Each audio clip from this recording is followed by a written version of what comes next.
Have you ever met someone who seems drawn to broken people? Maybe it's you. You see a friend spiraling, a partner struggling with their past, or a family member making self-destructive choices, and you feel this overwhelming urge to jump in and save them. It's a noble impulse, right? To want to help, to heal, to fix. But what if this desire to fix others is less about them and more about you? Today, we're diving deep into the complex psychology of the fixer. This isn't about shaming anyone. It's about understanding the hidden drivers behind this powerful and often painful pattern. Let's be clear. Wanting to help is a beautiful human quality. Compassion is what connects us.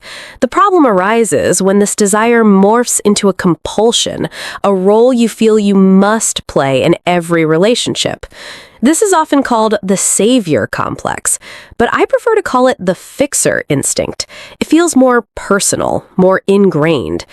People with this instinct don't just offer help, they take on the responsibility for another person's happiness and well-being. Their self-worth becomes tangled up in their ability to solve someone else's problems. If they succeed, they feel validated and needed. If they fail, they feel like a personal failure. So, where does this come from? Often, the roots of the fixer instinct are planted deep in our childhood. Imagine a child growing up in a chaotic environment. Maybe a parent struggled with addiction, mental health issues, or was just emotionally unpredictable. To survive, the child learns to become hyper-aware of the parent's moods. They learn to anticipate needs, to soothe tempers, to become the little caretaker. They learn that their safety and emotional stability depend on their ability to manage or fix the adult in the room. This role becomes their identity. They get praised for being so mature for their age, which reinforces the belief that their value lies in taking care of others. As this child grows into an adult, they unconsciously seek out situations that replicate this dynamic. They're drawn to partners or friends who are projects, people who need saving. Why? Because it's familiar territory. It's the role they know how to play. A stable, emotionally healthy person might feel boring or even intimidating. There's no problem to solve, no crisis to manage, and so the fixer feels useless. Their well-practiced skills of caretaking and problem-solving have no place to land, so they find someone who needs them, confirming their deeply held belief that love and connection must be earned through service and sacrifice. Another psychological driver is the need for control. When you're focused on fixing someone else's life, you don't have to look at your own. It's a brilliant, subconscious deflection strategy. Your own anxieties, your unfulfilled dreams, your own healing that needs to be done, all of it can be neatly tucked away while you're busy managing someone else's chaos. Their crisis becomes your purpose, a convenient distraction from the discomfort of self-reflection. It feels safer to wrestle with their demons than to face your own. In a strange way, their problems give you a sense of control in a world that can feel very out of control. There's also a significant link between the fixer instinct and self-esteem. Many fixers struggle with a core belief that they are not inherently worthy of love. They believe they have to do something to be loved. They have to be useful, indispensable.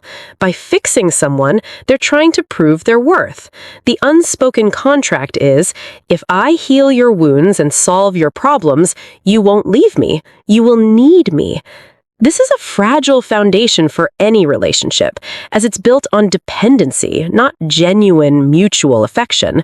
The love they receive feels conditional, always dependent on their performance as a caretaker. But here's the paradox. Trying to fix someone rarely ever works, and in fact, it can be incredibly damaging for both people. For the person being affixed, it can be deeply disempowering. It sends the message that they are incapable of solving their own problems.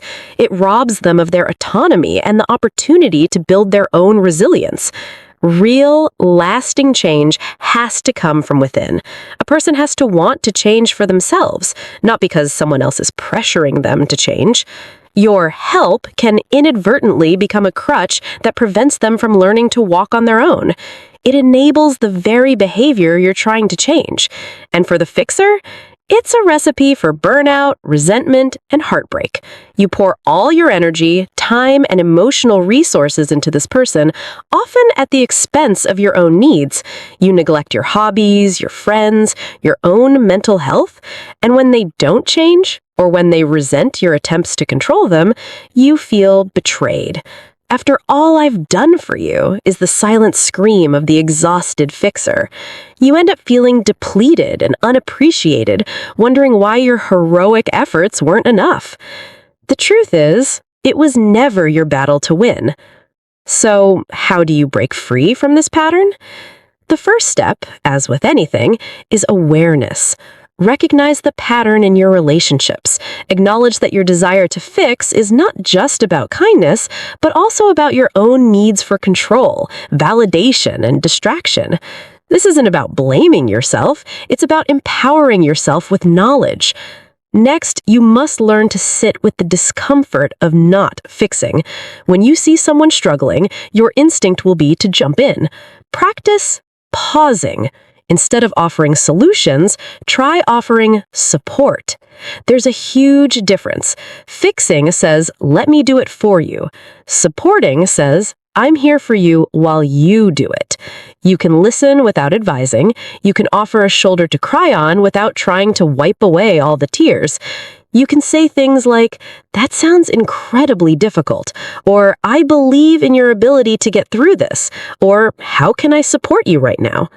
This validates their struggle without taking it over. This process involves setting strong boundaries. A boundary isn't a wall to push people away, it's a line that defines where you end and the other person begins. It's saying, I love you, but I cannot be responsible for your happiness. I cannot make your choices for you. I will not sacrifice my own well-being for yours. This will feel incredibly selfish at first, especially if you've spent your life being the selfless caretaker. But it's the healthiest thing you can do for yourself and for the other person. You are modeling what it looks like to take responsibility for your own life. The most crucial part of this journey is turning that powerful, healing energy back onto yourself. You have an incredible capacity for care and problem solving. What would happen if you used it on your own life? What old wounds need your attention? What dreams have you put on the back burner? Become your own project. Instead of trying to fix someone else's brokenness, work on healing your own. This might mean therapy, journaling, reconnecting with old passions, or building friendships based on mutual respect, not need. Learning to love people without needing to fix them is a profound shift.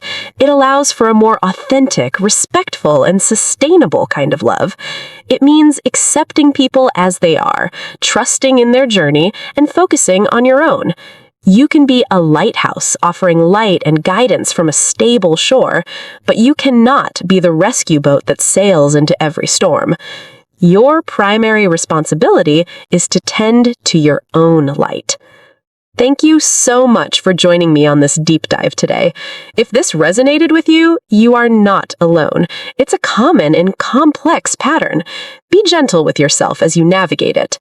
If you found this helpful, please like and subscribe for more content. See you next time.